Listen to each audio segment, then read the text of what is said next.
구약성경 스가랴서 2장 9절부터 11절까지 말씀입니다.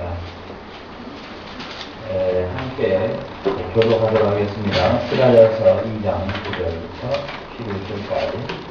내가 손을 그들 위에 움직인즉 그들이 자기를 섬기던 자에게 노략거리가 되리라 하셨나니 너희가 만군의 여호와께서 나를 보내신 줄 알라.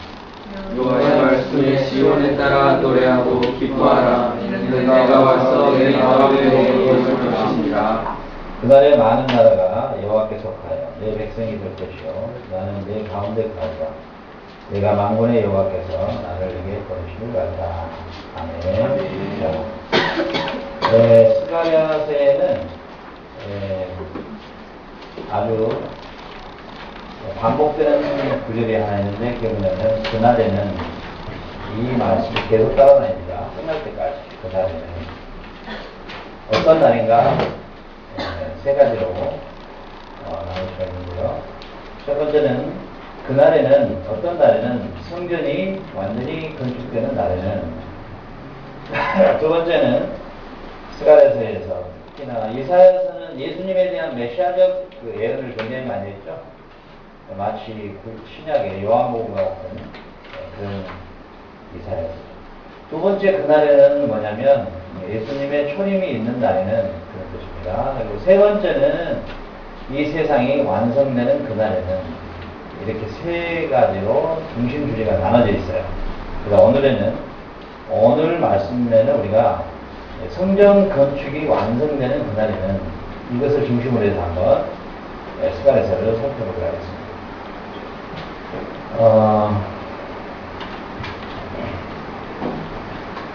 지금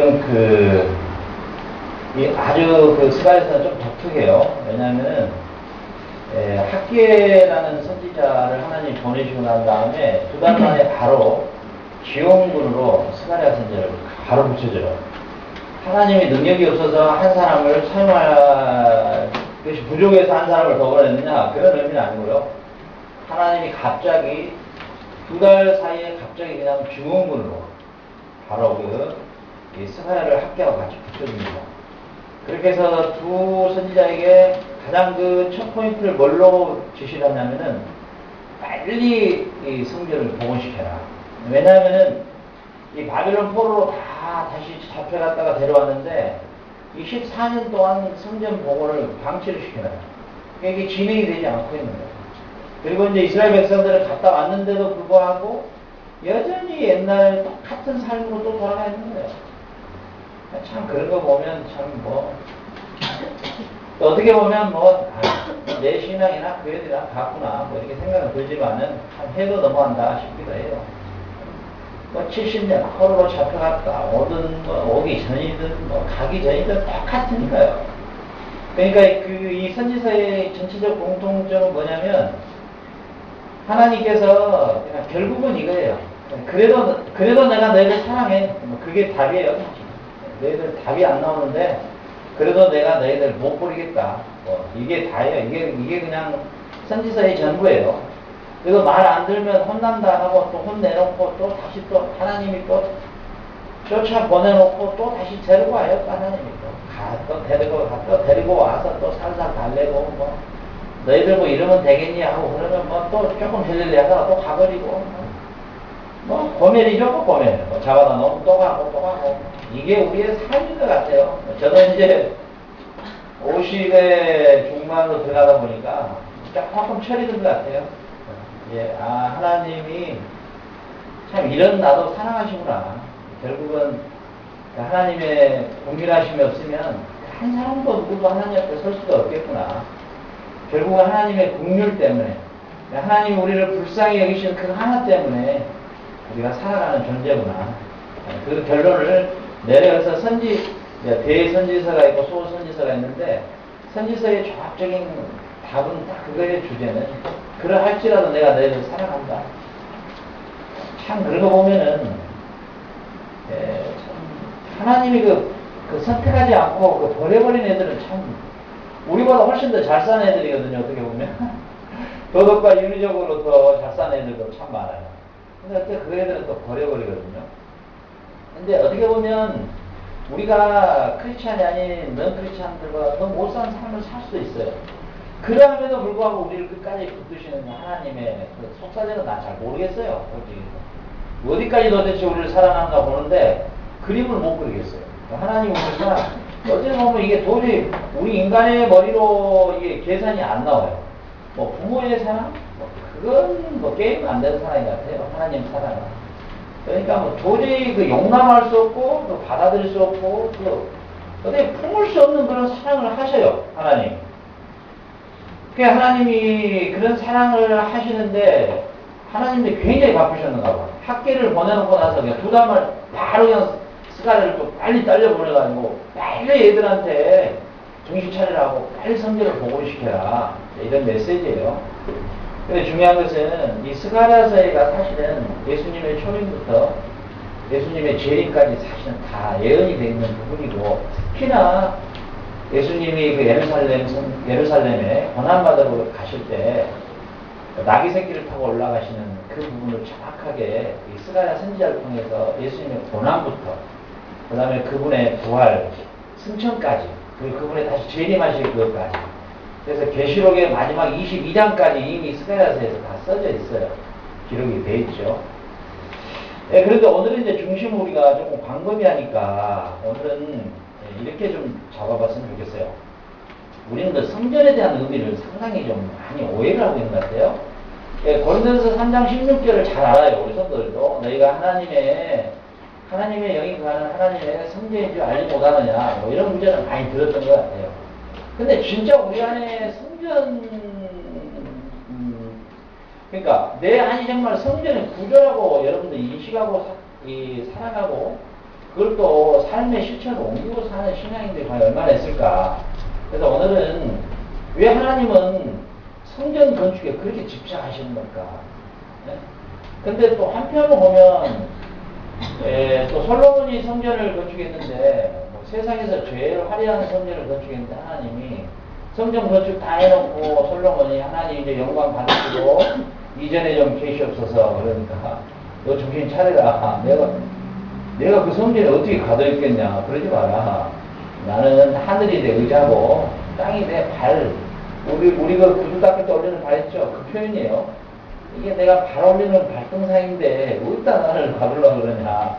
나는 그런 하나님이 아니라 나는 너희와 함께 행동하는 하나님이다. 이렇게 이제 메시지를 주셨죠. 근데 왜 이렇게 학계 스가랴에게 왜 이렇게 집착을 하셨을까? 성전 건축을. 중요한 것을 우리는 여기서 찾을 수가 있다는 거죠. 왜냐하면 성전은 단순한 하나님 앞에 제사를 드리는 그런 장소가 아니라는 사실이죠. 그러니까 하나님께서 이 성전에는 사실은 어떤 구조가 있냐면 이미 예수 그리스도의 언약적 구조로 성전 구조가 다 만들어져 있어요. 원래 조금 일찍 왔으면 여기가 성전을 하나 띄워놓고 설명을 참 좋겠는데 다음 시간에 한번 볼 수 있으면 보려 하고요. 사실은 그리스도와 우리 성도와의 언약적 구조로 이 모든 설계가 되어 있다는 사실이고요. 두 번째는 성전 안에 있는 모든 기구들이 다 그리스도를 중심으로 다 만들어져 있고요.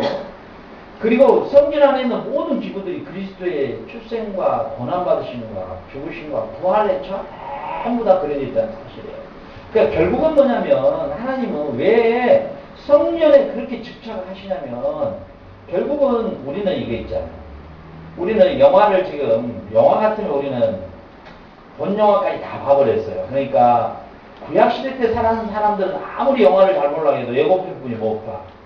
동영상 같은 맛보기뿐이 안 되는 거예요. 근데 우리는 본 영화를 다 봐버렸어. 그러니까 본 영화를 다 본 우리는 옛날 예고편을 해석할 수가 있단 말이에요. 아, 그 예고편이 전체 영화의 이 장면이었구나. 이렇게 해석할 수 있는 것이에요. 근데 구약 사람들은 절대로 전체적 영화를 못 봤기 때문에 그 맛보기에 예고편만 보고 해석할 수밖에 없어요. 그래서 이게 세례 요한이 이 한계를 느껴서 이렇게 고백을 해요. 여자가 낳은 자 중에 내가 제일 큰 자라고 예수님이 나를 직접 인정해 줬지만 사실은 십자가의 죽으심과 부활 이후에 살아가는 너희들은 나보다 더 큰 자라. 이렇게 말하고 예수님도 그렇게 말씀하셔요. 그게 어떤 의미냐면 세례 요한처럼 우리가 잘 살 수 있는 사람이 하나도 없어요. 세례 요한은 우리가 살아온 것과는 비교할 수 없는 사람이에요. 그 사람은. 그 사람은 원래 그 족보를 타고 올라가면 어디 파냐면 다윗이 항상 사울에게 쫓겨다닐 때 이 나요시라는 곳에 공동체가 있었는데 그 공동체를 누가 이끌어갔냐면 사무엘 선지자가 은퇴하고 거기서 공동체를 이끌어가는데 그 공동체 사람들이 입었던 옷의 특징이 약배틀에다가 광야에서 수행 생활을 하면서 이 야생 꿀을 먹고 메뚜기 석청을 잡아서 먹는 게 그 주식이에요. 그 라인을 타고 내려왔다는 사람이 누구냐면 바로 계보를 타고 올라가면 사무엘의 후계자들로 라인을 타고 내려온 거예요.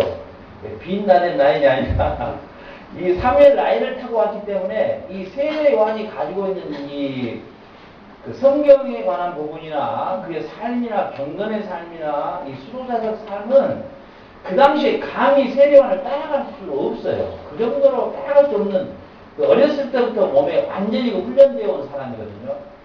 근데 그 사람을 예수님이 여자가 낳은 자 중에 최고로 쳐주는데 예수님이 딱 이렇게 말씀하셔요. 내가 십자가에 죽고 부활한 사건을 본 자는 어린아이라도 세례요한보다 낫다. 일단 말이에요. 그 말이 뭔 말이냐면 내 십자가와 죽음과 부활의 이 사건을 본 자는 영화 같은 걸 다 봤다는 거예요. 그러니까 이제 구약을 마음껏 다 해석할 수가 있다는 거예요. 결국은 뭐냐면 구약 때 제사장도 있고 대제사장도 있고 성전 안에 많은 것들이 있었지만은 그 당시에 그 사람들은 그걸 해석해낼 방법이 없는 거예요. 이게 무슨 의미를 주고 있는가를 몰랐다는 말이죠. 그런데 이제 우리는 그 성전을 왜 하나님이 그토록 집착하셨는가를 이제 다 해석해낼 수가 있다는 사실이죠. 왜냐하면 성전 구조를 우리가 신약에서 다 비춰보면 전체가 다 그리스도에 대해서 말하고 있다는 사실이에요. 그리스도에 대해서. 한 예를 들어볼까요? 1년에 한 번 대제사장이 어디로 들어가요? 지성소로 들어가죠. 반드시 피를 가지고 들어가죠. 자, 그 일에 대해서 신약성경 히브리서에서 정확하게 해석하죠. 자, 대제사장도 1년에 한 번 지성소에 들어가 그가 죄가 있으면 죽었거니와 그리스도는 자기의 피로 직접 하나님 보좌로 들어가므로 황소의 피도 우리의 죄를 사하는 능력이 있건만은 우리 주 예수 그리스도의 피가 어찌 너희 죄를 사하시며 어찌 너희를 하나님을 섬기게 하지 못하겠느냐. 이렇게 해석을 정확하게 해줘버려요. 그냥 전체를 다. 자, 오늘 스가랴서를 통해서 하나님이 왜 성전에 집착하셨는가. 그들 자체가 성전과의 관계가 멀어지고 성전이 파괴되어버리면 그들은 존재 가치가 없게 되어버리는 거예요. 왜냐하면은 이 성전 자체가 하나님이 타락한 아담을 통해서 우리를 구원하시겠다고 하는 구원의 방식을 어떻게 하시겠다고 하는 그 언약과 그 언약의 보증수표, 소위 말하는 설계도를 이스라엘 백성들에게 맡겼기 때문에요. 가령 예를 들어서 우리 만약에 이 교회에 이 띠뚤로가 없으면 이 교회는 말이죠. 내가 아무리 여기서 활동하고 살아도 이 띠뚤로가 있는 사람이 어느 날 나타나서 나가라고 하면 나가야 된다는 거죠. 이스라엘 백성은 뭘 갖고 있었냐면 이 성전이 뭐냐면 그들에게는 이 띠뚤로예요. 그렇기 때문에 하나님이 그걸 누구한테 맡겼냐면 이스라엘 백성에게 맡겼단 말이죠. 그게 성전이에요. 근데 이 성전이 불타버렸다. 이 띠뚤로가 불타버린 거예요. 그러니까 하나님은 그 이스라엘 백성이 범죄하여 성전이 파괴되면 반드시 다시 데려와서 성전을 다시 복구시켜야 돼요. 하나님은 이것을 절대로 예수님 올 때까지는 이 작업을 멈출 수가 없는 거예요. 그래서 결국은 어떻게 됐어요? 솔로몬 성전이 불타잖아요. 그러니까 하나님이 수룹바벨, 느헤미야, 학개, 스가랴 이런 사람들 선지자를 통해서 다시 포로의 귀환을 시켜가지고 다시 뭐예요? 수룹바벨 성전을 짓게 만든단 말이죠. 그리고 뭐예요? 이제 나중에 수룹바벨 성전이 없어지니까 다시 헤롯을 통해서 46년 동안 또 성전을 짓게 만들어요. 그런데 이제 예수님이 오셔가지고 갑자기 성전을 털어버려라. 이렇게 말씀한다고요. 자, 이제 이 배경을 여러분들이 생각하면 예수님이 하신 말씀이 얼마나 무서운 말을 했는지 알겠죠? 하나님이 그 성전에 대한 그 집착이 얼마나 강했으면 스가랴 보내고 바로 또 학교 보는 거 스가랴 보내서 빨리 성전을 복구하라 그랬는데 그 정도로 집착하시고 아무리 포로에 잡혀갔어도 다시 또 돌아오게 해서 다시 또 성전을 복원시키는 작업을 항상 하나님이 하셔요. 이스라엘 백성이 이제 스룹바벨이 돌아와서 성전을 지을 때 너무 초라하니까 두 가지가 나오죠. 두 소리가 들려요. 한 소리는 뭐예요? 너무 기뻐가지고 성전이 다시 복구됐음을 너무 기뻐가지고 정말 감격의 소리가 들리고 또 한 줄에서 어떤 소리가 들렸어요? 통곡의 소리가 들렸단 말이에요. 왜요? 옛날 이 솔로몬이 지었던 그 휘황찬란한 그 성전을 보았던 할아버지들은 너무너무 슬픈 거예요. 지금 스룹바벨이 돌아와서 지어놓은 걸 보니까 완전히 이거 총알이는 거, 완전히 이거 짝깔까. 그 기둥 하나하나에 금으로 쌓던 그 기둥들, 그 하나님의 전에 그 휘황찬란한 그 지성소들, 이런 것들이 다 초라한 완전히 짝깔까의 판자촌 같이 보이니까 눈물을 흘렸단 말이죠. 그러니까 여기에서 우리는 이제 정리를 조금 해 나가야 된다는 사실이죠. 왜 이토록 집착하시는 하나님의 성전을 예수님은 헐어버리시라고 하셨을까요?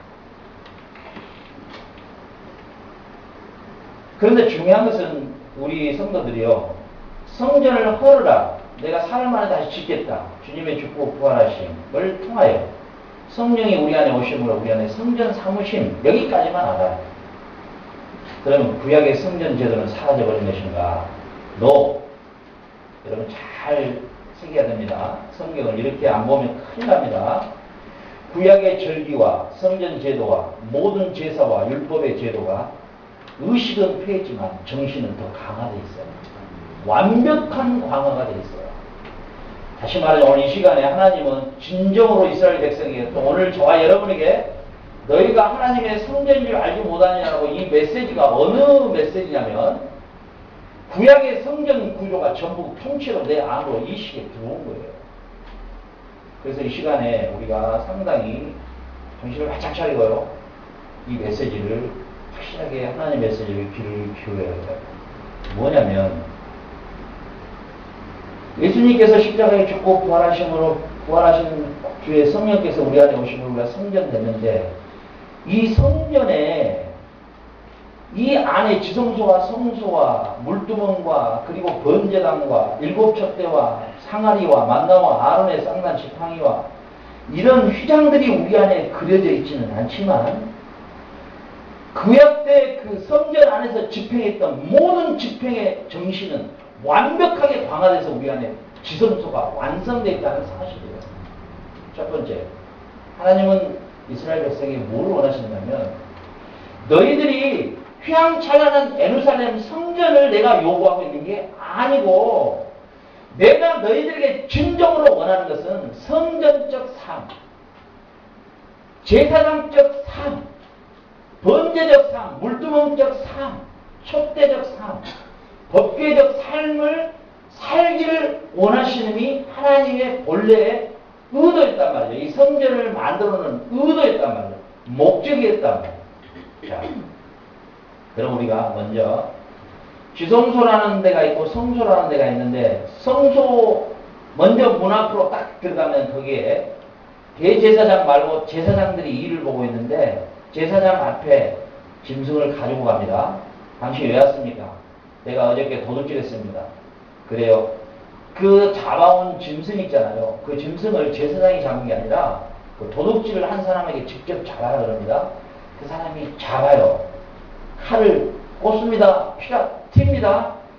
두 눈에 보는 딱 앞에서 각을 뜹니다.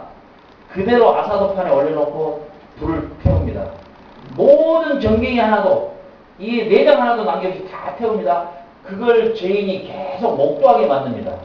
그러면서 네 죄 때문에 이 번제단의 희생양이 아무런 죄가 없는 그가 이 너 죄 때문에 희생을 당함으로 앞으로 다시는 이럴 죄를 보면서는 안 될 것이다. 여러분 구약에서요, 우리는 그 사건이 어떤 사건인지를 정확하게 지금 해석할 수가 있습니다. 알겠어요? 예수님께서 우리의 죄를 위해서 흠없으신 양으로 완전히 십자가에서 자기 자신을 불태워버린 것을 우리는 해석할 수 있어요. 그러나 구약 때 그 사람들은 그 사건 자체로도 그들은 뭐예요? 죄가 얼마나 무섭다는 것을, 내가 죄를 저지르면 이 죄로 누군가가 피를 흘려야 된다는 것을 그들은 그 속죄의 의식을 통해서 정확하게 그들은 이 각인을 시켰단 말이에요. 자, 너희가 하나님의 성령인 것과 성령이 너희 안에 거하시는 전인 줄 알지 못하느냐. 고린도서 3장 16절에 바울이 우리에게 이렇게 말씀해 주셨어요. 오늘 스가랴서를 통해서요, 여러분, 저와 여러분 죄를 쉽게 저지르고요, 죄를 쉽게 생각하고, 뭐 이 정도야 하고 넘어가고, 뭐 이 정도쯤이야 뭐 이렇게 하고,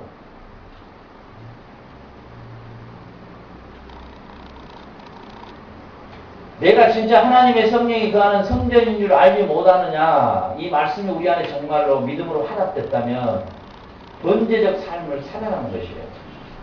오늘 스가랴서를 통해서도 우리에게 이 메시지는 동일하게 적용되는 겁니다.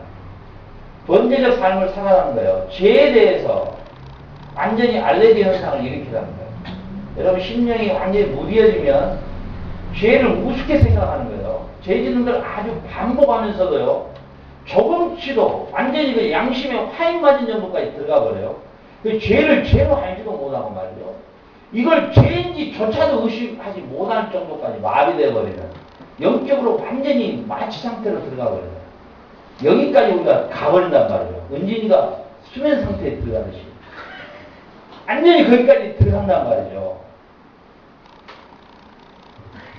은진이가 하나님의 성전인 것과 성령이 은진이 안에 거하시는 줄 믿느냐?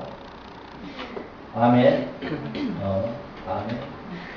여러분들이 만약에 여러분들이 하나님의 성전이라면 여러분의 성전의 번제적 삶을 여러분들이 매일마다 살아내야 된다는 거예요. 그 구현에 내야 된다는 거예요.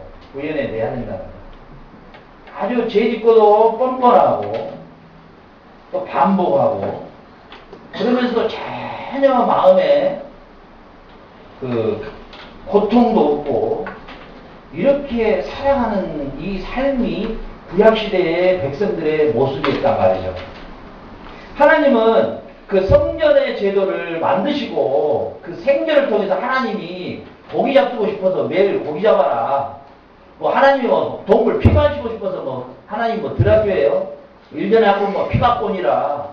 뭐 하나님이 뭐 배고파서 뭐 빵을 뭐 6줄씩 하고 2줄 매일 뭐 뜨뜻한 빵으로 바꿔라. 뭐 하나님이 무슨 떡봅니까? 뭐 서울떡집 부흥될 일 있어요? 전혀 아니란 말이죠. 하나님이 뭐 샤워할 게 없어서 뭐 큰 물두멍 놔두고 뭐 거기다가 항상 손 씻어라. 뭐 하나님이 뭐 샤워할 일 있어요? 아니잖아요. 하나님이 뭐 눈이 어두워서 뭐 나 밤길적 어두운 눈이라 뭐 성막 안에 조금 밝혀라. 7개 촛대를 좀 밝혀라. 뭐 하나님이 뭐 눈이 뭐 어두워서 뭐 촛불 밝혀라 그럴까요? 우리가 좀 상식적으로 생각해도 이게 안 맞단 말이에요. 하나님이 뭐 그런 걸 원해서 그 뭐 성막을 만들어 놓고 뭐 대제사장 너 왜 한 번 들어오면 뭐 죽는다 막 이렇게 협박하고 막 공간하고 그랬을까요? 아니단 말이죠. 아니단 말이에요. 하나님은 이스라엘 백성에게 이 성막을 주심으로써 그들과의 어떤 관계를 맺었냐면 언약적 관계를 맺었단 말이에요. 그 언약적 관계는 뭐냐면 이 성전의 본체인 그리스도가 오시는 것을 너희 족속을 통해서 내가 출생하도록 하겠다는 언약이에요. 그러니까 성전 자체가 언약이에요. 언약. 우리가 맨 지성소에 들어가면 법궤라고 말하지만은 원래 그렇게 사용하면 안 되는 거예요. 그건 언약궤예요. 언약궤. 하나님과 이스라엘 백성과의 언약, 약속했던 그 안의 내용물을 우리가 보면은 하나님이 어떤 언약의 내용을 했는가가 우리 이제 잘 알 수가 있죠. 결국은 뭐냐면 너희가 하나님의 성전인 것과 그렇죠? 너희가 하나님의 영이 너희 안에 거하시는 전인 줄 알지 못하느냐. 자, 번제단을 바라보면서 우리는 매일마다 이 성전적 삶을 우리가 구현해 내야 된다는 거예요. 우리 크리스찬들이 그러니까 우리 교회는 큰데 우리 교회는 적은데 우리 교회는 성도가 몇인데 뭐 우리는 뭐 몇 평이야 막 이런 말 하는데 진짜 부끄러울 일이에요. 너무너무 부끄러울 일이에요. 사실.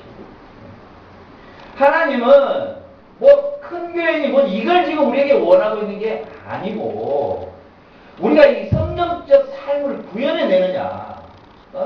그 교회의 성도가 10명이 있다 할지라도 그 중에서 하나님의 성전적 삶을 구현해내는 백성들로 모여있다면 그게 진정한 하나님의 성전인 거예요.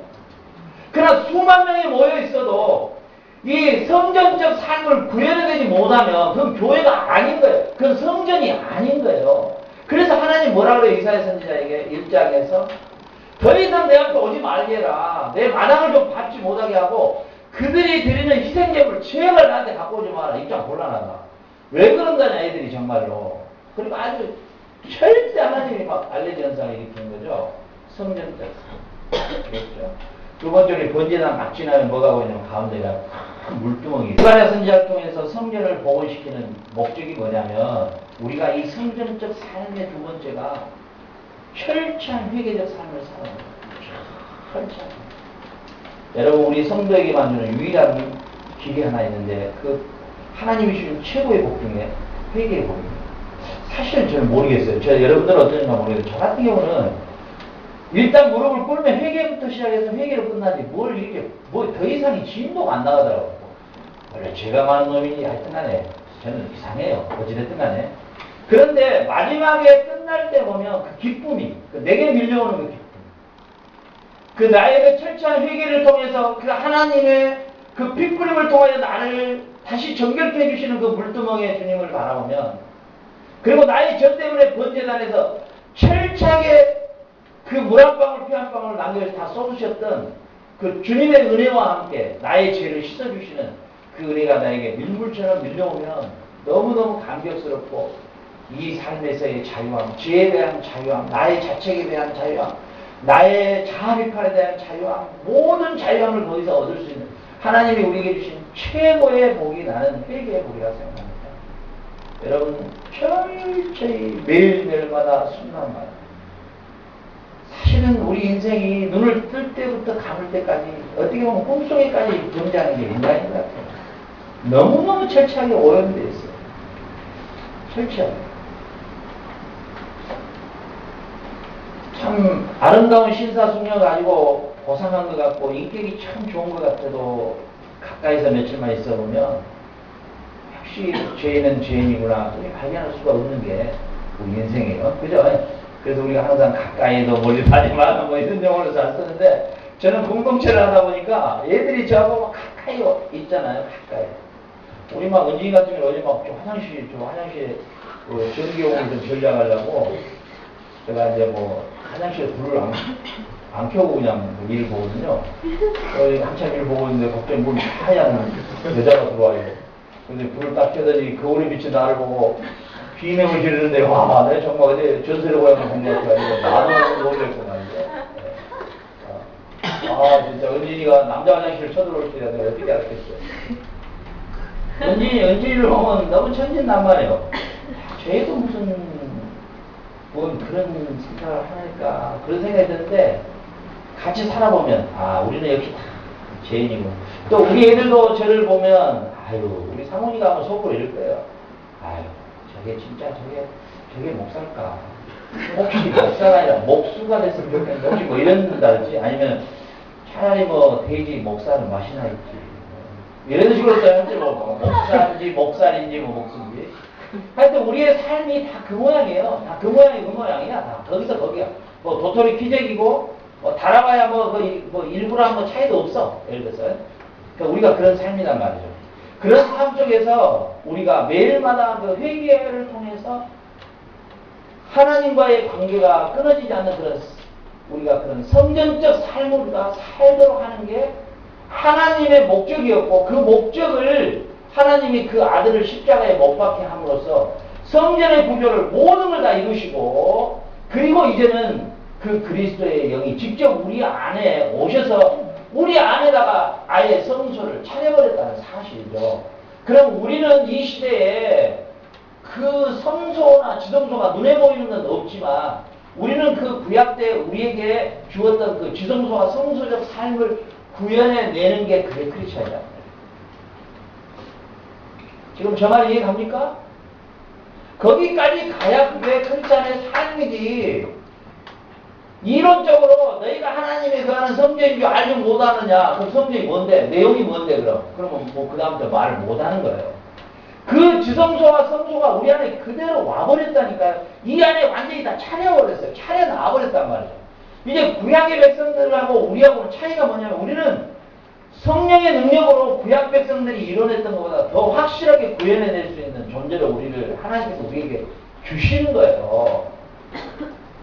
자, 물두멍 우리 지나고 나면 어떤 게 나와요? 우리 지성소 안으로 들어가잖아요. 지성소 안으로 들어가기 전에 뭐냐면 촛대가 있어요. 촛대가. 왜냐하면 그게 전체 창문이 없어요. 예, 그 촛대가 불이 꺼지면 완전히 정전되면요, 완전 새카만 흑암이 되거든요. 그 일곱 촛대의 그 감람유라고 하는 그 기름을 통해서 이 불을 밝히거든요. 예수님이 이제 그 내용을 많이 말씀하셔요. 특히나 요한복음 1장에서 그 성령의 빛을 가지고 우리에게 이제 설명을 많이 하시죠. 그리고 너희가 이제 세상의 빛이다, 이렇게 예수님도 말씀해 주시고 그런 구조를 가지고 이야기하시는데, 우리가 우리의 삶에서의 빛의 역할, 이게 우리가 성전적 삶이라는 거. 혹시 우리 아이가 이번 대학을 갔잖아요. 나 참 놀랐어요. 진짜 놀랐어요.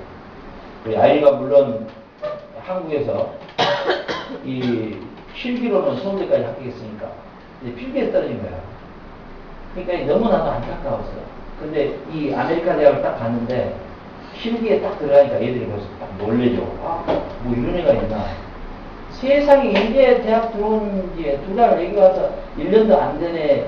숙제 같은 걸 전부 이 애들 카피하려고 막 USB 훔쳐가서 막 복사하고 막.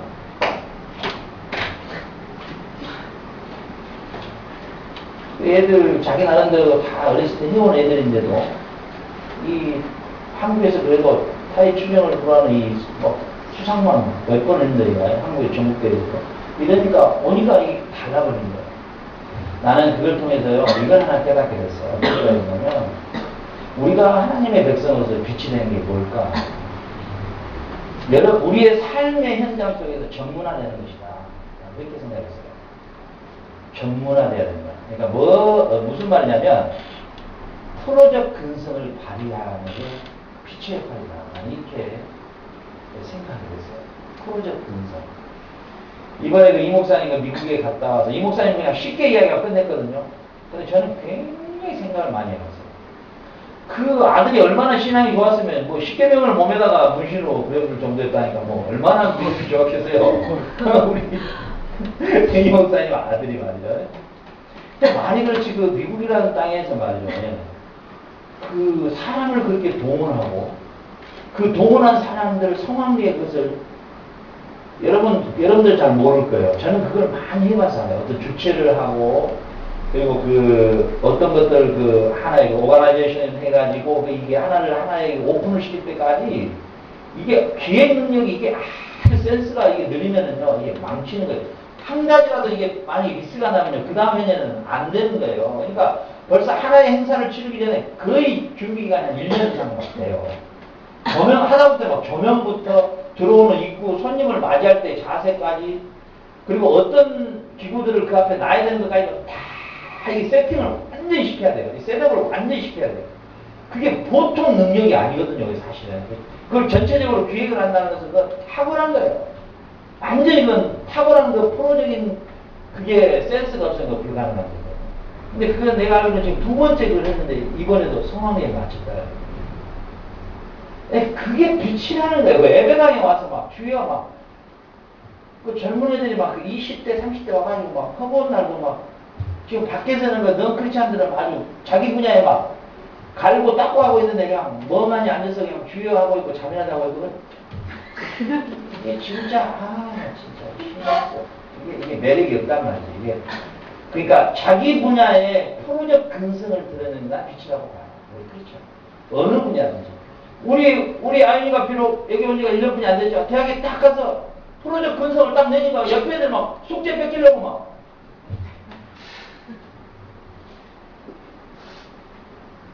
우리가 너희는 세상의 빛이라 이랬을 때 너무 우리 한국에서는 얘들을 여성적으로 좀 가르치는 거야. 여성적. 굉장히 여성화돼서 나는 안 맞아. 이게 크리스찬들이 좀 여성화되기는 아주 싫어요. 그럼 남자들도 어떻게 상해 인사, 그럼 교회에서 인사하면, 나 얼굴이 땡겨가지고 죽겠어, 이게. 입장이 곤란해. 좀 남성적으로 우리 하나님이 성경 보면 굉장히 남성적이에요. 물론 여성적인 부분도 있지만 어찌됐든 간에 우리가 그 금초 이 촛대를 통해서 우리에게 세상의 빛으로 우리에게 비춰야 하는 거예요. 이게 우리가 너희가 하나님의 성전인 것과 성령이 너희 안에 거하시는 전인 줄 알지 못하느냐. 우리가 세상에 프로적 근성을 드러내줘야 돼. 우리 그렇잖아요. 탁월해야 되겠죠. 그러면 그 분야에 어때야 되겠어요? 그 분야에만 자기의 분야만큼은 어느 누구 앞에서도 확실하게 드러낼 수 있는, 아, 저 사람은 전문가구나. 딱 인정을 받을 수 있도록 인정. 자, 오늘 우리 이 앞에 보면은 우리가 손이 아빠 그 가게 뭐 이게 한국 사람을 대상으로 했는데 원주민들 더 많이 온 거라 현지인들이. 그래가지고 와가지고 지금 프로야구는 이제 자기 가게 조금 만드니라고 프로적 근성을 지금 내고 있는 게 아니라 그냥 더러운 거 막고 있는 거거든요 지금. 지저분한 부분을. 이게 손님이 탐복하는 거라. 이게 싱크대, 야 이렇게 만들 수가 있냐는 거야. 싱크대를 이걸 이렇게 진짜 만들 수 있냐는 거야. 오, 이분이 이렇게 진짜 이렇게 만들 수 있냐. 그래서 이제 자기는 뭐 하는 사람이냐면 걔 악세사리 파는 뭐 이런데 뭐 납품도 하고 개집도 나고 이런 사람인데 이 사람이 와가지고 자기 나름대로 자부심을 가지고 다 이제 하더니 이제 다른데 하나 이제 계집을 만들어주면 거기다 자기가 이제 그 그림을 그린대요. 그래가지고 아주 고가에 판대. 그러면서 사진을 쫙 보여줘. 이렇게 할 수 있느냐? 그러니까 그런 아빠가 사진을 다 꺼내더니 딱 하더니 내가 만든 거지 한번 봐봐라. 근데 보니까 그냥 자망을 하는 거라. 아, 이렇게 만들 수 있냐? 오케이. 그러니까 놀래는 거라. 우리 프로니 아빠가 이제 주일날마다 나와서 되게 문제지만은 그래도 이제 6개월 됐으니까 1년째 되는 날은 이제 수요밥도 나오게 되고 이제 나오게 되겠지만은 그러나 6개월이 됐든 1년이 됐든 그 자기 분야의 그 프로적 근성이 그게 세상의 빛이다. 우리 너무 여성적으로 가지 말게요. 그래서 우리 한집사람 너무 뜨거나 너무 아까워. 아까운 마음이 너무 많이 들어. 한집사람이면. 그치는, 우리 파라과이 내가 딱 도착할 때 소문이 딱 첫 번째 나서 오면, 미국으로 대학을 가려면, 우리 한집사의 손을 거치지 않고는 불가능하다. 이 말이 들리더라고. 그래서 내가 에스더하고 바울을 데리고 갔죠. 처음에 딱 우리 한집사님을 딱 만났는데 책상에 앉아있더라고. 그때 내가 그 인상을 못 잊어버리죠. 그런 그 엄청난 실력을 가지고 세상의 프로적 근성을 드러낼 수 있는 제자들을 훈련시킨다는 것, 그것처럼 멋있는 게 어디였을까? 그런 꿈을 잡고 가요. 우리 한지사님 꾸든지 말든지 잘 모르겠고. 하여튼 어찌됐든 간에 우리가 어떤 분야이든지 타의 추종을 부하는 프로적 근성으로 나아가는 게 우리가 세상의 빛이에요. 이렇게 이제 그 진설병이라고 그러죠. 빵을 이렇게 차려놓은 진설병. 여기에 대해서 예수님이 여러 번 언급을 하셔요. 자, 우리가 우리의 삶 속에서 하나님의 말씀과의 얼마나 여러분들의 삶이 밀착되어 있는가 한번 물어볼게요. 우리 최 집사님, 오늘 하루 하나님의 말씀과 밀착된 시간이 얼마나 있었습니까? 24시간. 하나님의 말씀과. 1시간도 채 안 되죠. 한 시간도 조차 안 된다고요? 아니, 한 시간이나? 아니, 성경 듣는 거 있잖아요. 음악 틀어놓고. 한 시간이면 어마어마하게 많은 시간입니다. 어마어마. 우리 그러면 우리 한집사님, 우리 한집사님 오늘 하나님 말씀과 아침부터 없었어, 저녁. 자, 우리 상훈이는 없었어. 자, 잘 보신 거네요. 자, 우리가 하루의 삶 가운데서 하나님과의 말씀과의 밀착된 시간, 나의 양식과 같은 이 시간이 없었다면 우리의 오늘 하루의 삶은 너무너무 영적으로 굶주려버려요. 완전한 탈진된 상태예요. 그래, 우리의 영혼이 굶주리잖아요. 우리 영혼이 굶주리면요, 사람이 전쟁이 나서 굶잖아요. 그러면 애기까지도 잡아 삶아 먹어버려요. 결국 내가 말씀의 굶주리잖아요. 내 영혼만 상하는 게 아니라 내 모든 주위의 교회 식구까지 다 삶아 먹어버려요. 교회 분란이 왜 일어나냐니까 성도들이 하나님의 말씀에 밀착되어 있지 않기 때문이에요. 밀착되어 있지 않기 때문에. 네. 그렇기 때문에 우리는 하루의 삶 속에서 하나님의 말씀과 밀착된 삶을 어찌하는지 간에 우리가 세 끼 밥을 안 먹으면 굶주린 것처럼 철저하게 밀착된, 안 되면은 의도적으로라도 그 시간을 만들어내야 돼요. 밀착시켜야 돼요. 밀착. 어찌됐든 간에 하나님과 이 밀착된 시간이 없어버리면 나는 이미 내 안에 완전히 드라이브에 있어요. 완전히 메말라 있는 상태입니다. 사실 우리가 여러분들 많이 느낀 분도 있을 거예요. 저는요, 우리 집사람이 하나님의 말씀과 딱 밀착되어 있잖아요. 그럼 벌써 언어 톤이 완전 달라요. 언어 톤도 다르고요. 내가 화를 팍 냈잖아요. 뭐 그런 거 가지고 그래요. 스폰지처럼 받아줍니다. 근데 이게 밀착되어 있지 않잖아요. 화 딱 내잖아요. 그럼 저쪽에서 갑자기 제가 한 2단 옆차기로 들어가면 저기는 한 5단 옆차기로 들어가요. 이게 영적 세계가 그렇게 무서워요. 우리 집사람의 상태는 제가 지금까지 살았으니까 알죠. 아, 오늘 기도했구나. 오늘 말씀에 잡힌 삶을 살고 있구나. 그래서 탁 보면 합니다. 만약에 말씀에 살지 않는 삶이잖아요. 그럼 내가 우리 뚱이가 왔어요.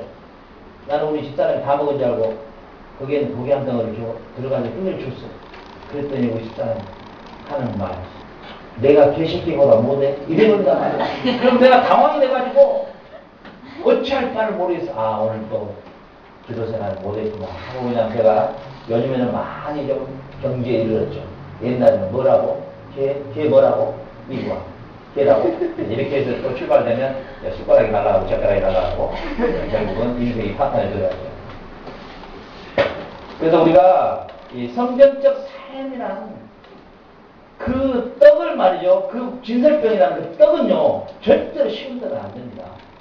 그래서 안식일에 모든 사람이 다 일하는 걸 절대로 금해했는데 그 떡갈이 하나 있죠.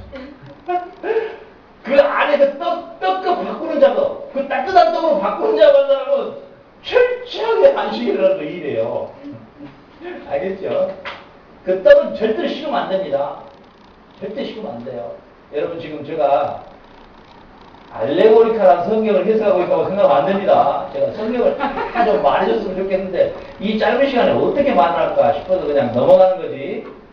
혹시 의문나면, 혹시 또 여기 동영상 청취하신 분이 의문나면 저에게 댓글 달아주시면 제가 원문으로 기록하고 원문에 해석을 해서 정확하게 증거를 제시해 드리겠어요. 여기 학생들이 많기 때문에 좀 쉽게 말하려고 내가 이러지, 사실 이게 무기답고 말하면 무시무시한 말이거든요. 중요한 거냐면 이 식은 떡은 안 된단 말이에요. 이해가죠? 이게 하나님의 말씀과의 우리의 관계 안에서 말이죠. 우리가 그 말씀을 쉬지 않고 우리의 삶 속에 매일마다 녹아져 내려가요. 이것은 저의 삶에서, 저의 신앙 안에서도 제가 절실한 거고요. 알겠죠? 저의 주위의 사람들을 제가 봐도요. 아, 저분이 지금 하나님 말씀에 잡혀있구나. 딱 보면은 딱 와요. 아, 저분은 지금 완전히 하나님 말씀과 멀어져 있구나. 딱 오는 거예요. 그러니까 우리가 오늘 이 성전적 삶이 뭐냐? 하나님의 말씀에 사로잡혀 살아가는 삶. 사로잡혀. 그러니까 오늘은 일단 번제단적 삶, 물두멍적 삶, 그 다음에 우리가 일곱 촛대적 삶, 그리고 우리가 진설교, 하나님의 말씀과 함께 친밀하게 살아가는 삶, 이게 너희가 하나님의 성전이었고 하나님의 성령이 거하는 전인 줄을 알지 못하느냐. 로마서에서 6장에서부터 7장, 8장 전체에서 주제가 뭐냐면 너희 안에 하나 그리스도의 영, 또 말을 바꿔요. 하나님의 영, 또 바꿔요, 다시. 그 영을 뭘로 또 표현해보냐? 그냥 그리스도로 바로 표현해요. 그런데 너희 안에 그 그리스도의 영, 하나님의 영, 그리스도가 없으면 너희는 그리스도인이 아니다. 이렇게 말해버려요. 그러면 결국은 말을 바꾸고 말하자면 너희 안에 성전적 구조의 삶을 구현해내지 못하고 있다면 너희들은 그리스도인이 아니다. 그래서 성경을 외형을 중요시하고 제도를 중요시하고 규례를 중요시하고 행사를 중요시하는 바리새인과 서기관들과 율법자들에게 예수님이 회칠한 무덤들아, 이스라엘 무덤은 회를 칠하거든요. 하얀 색깔, 안에는 시체가 있어요. 회칠한 무덤들아 이랬단 말이에요. 왜 그 말을 하셨을까요? 내가 지금 원하는 성전의 제사와 성전의 모든 것은 너희들이 성전적 삶을 구현해내는 것을 목표로 했고, 두 번째는 그 성전의 모든 삶을 내가 십자가에서 다 만들어냈고 다 구현해냈고 내가 이제 다 이루었고 나를 구주로 영접하면 너희 안에 이 성전이 이제 영원히 허물어지지 않고 무너지지 않는 성전이 세워질 텐데 너희들은 성령을 따라 성전적 삶을 구현해내야 하는 것이 너희들이 진정한 율법자고 바리새인이고 서기관이지. 비록 창녀로 취급받았던 이 여자지만 이 여자는 향유 옥합을 깨뜨려 내 머리에 두는 이 여자는 나의 죽음의 길을 알고 있는 이 여자. 이 여자가 바로 하나님의 나라에 갈 수 있는 자다. 이렇게 예수님이 그 구조 계속 설명해 가고 있는 거예요. 다음 시간에는 나머지 부분을 우리가 한번 살펴보면서요. 우리가 정말로 쉽게 말하면 만만하게 보면 안 되겠어요.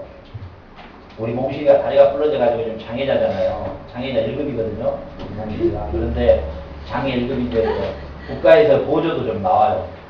그 보조는 이제 우리가 주방에서 이제 고기를 좀 많이 주죠. 불쌍하니까. 다리를 못 보니까. 근데 말이죠. 이 우리 몽실이가 자기의 삶에서 내 이웃을 내 몸처럼 사랑하라고 하는 이 계명을 구현해낸 걸 제가 요즘에 발견할 수가 있어요.